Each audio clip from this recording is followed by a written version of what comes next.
Question 1546 চনৰ প্ৰথম আহোম কোচ ৰণৰ সময়ত আহোমৰ ৰজা কোন আছিল? এনচাৰ হ'ব চুকলেংমুং। নেক্সট কুৱেশ্যন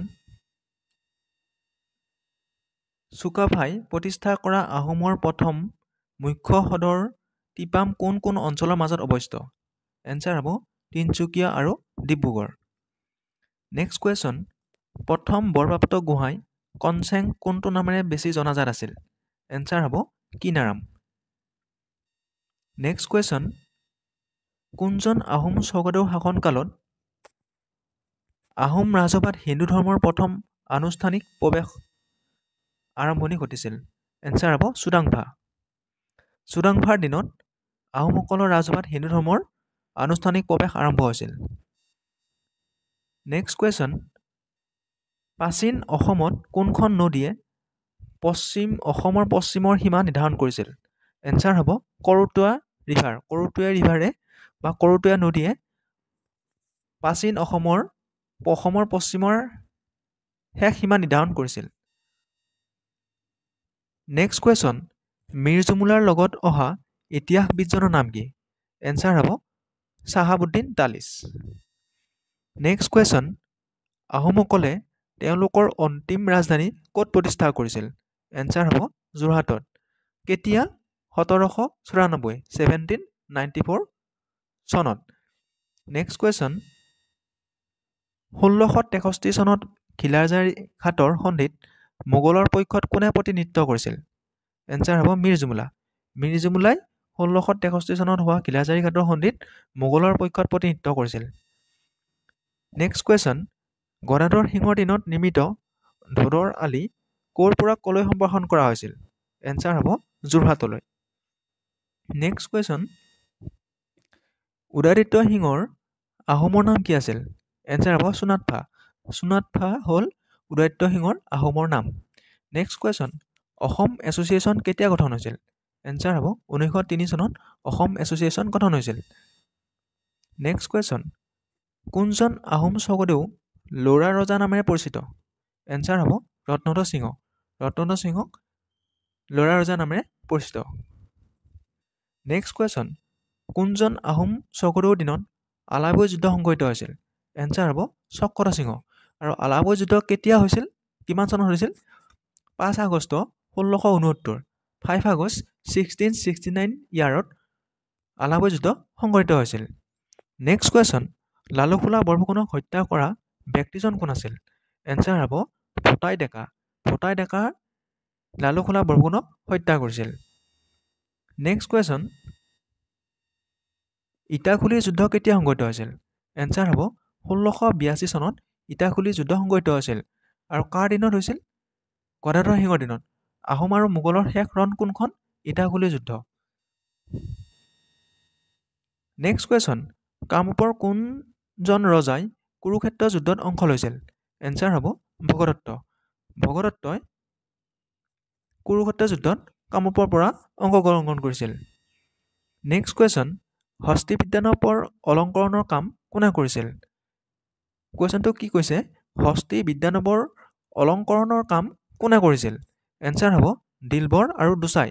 দিলবৰ আৰু দোচাই অলংকৰণ মানে কি? চিত্ৰবিলাক আঁকিছিল। আৰু হস্তি বিদ্যানৱখন কোনে লিখিছিল? সুকুমাৰ বৰকাইটে। নেক্সট কুৱেশ্যন ত্ৰিপুৰা বুৰঞ্জী কোনে লিখিছিল? এনচাৰ হ'ব ৰত্নকন্দলী আৰু অৰ্জুন দাস বৈৰাগীয়ে ত্ৰিপুৰা বুৰঞ্জীখন লিখিছিল। নেক্সট কুৱেশ্যন শালস্তম্ভসকলৰ কুলদেৱতা কোন আছিল? এনচাৰ হ'ব হেতুক চুলিন হ'ল শালস্তম্ভসকলৰ কুলদেৱতা আছিল। নেক্সট কুৱেশ্যন অল ইণ্ডিয়া মুছলিম লীগ কোনে প্ৰতিষ্ঠা কৰিছিল?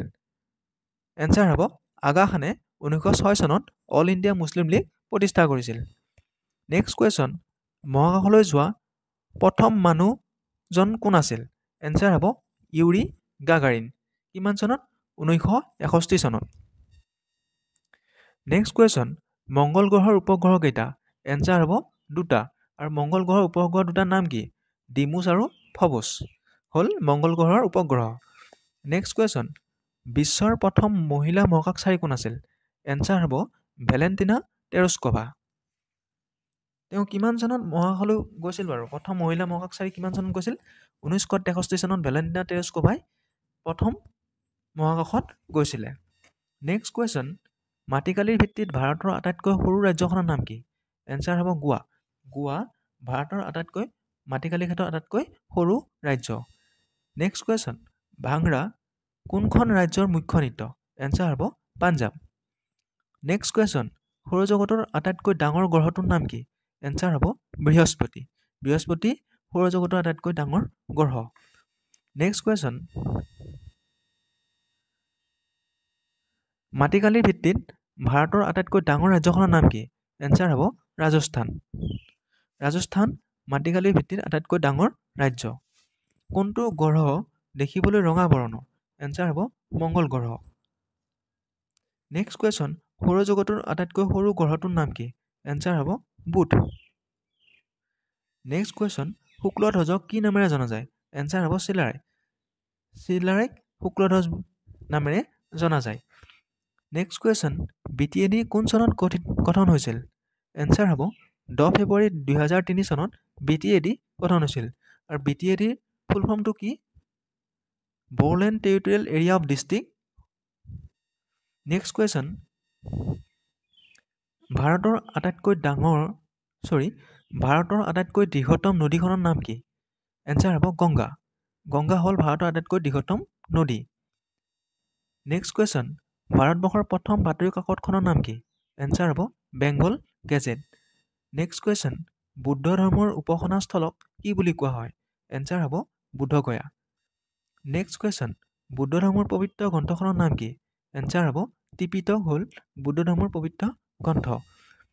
নেক্সট কুৱেশ্যন, ভাৰতবৰ্ষৰ প্ৰথম নোবেল বঁটা বিজয়ী কোন আছিল? এনচাৰ হ'ব ৰবীন্দ্ৰনাথ ঠাকুৰ। 1913 চনত ৰবীন্দ্ৰনাথ ঠাকুৰে গীতাঞ্জলি কিতাপখনৰ বাবে তেওঁ প্ৰথম নোবেল বঁটা বিজয়ী ভাৰতীয় আছিল।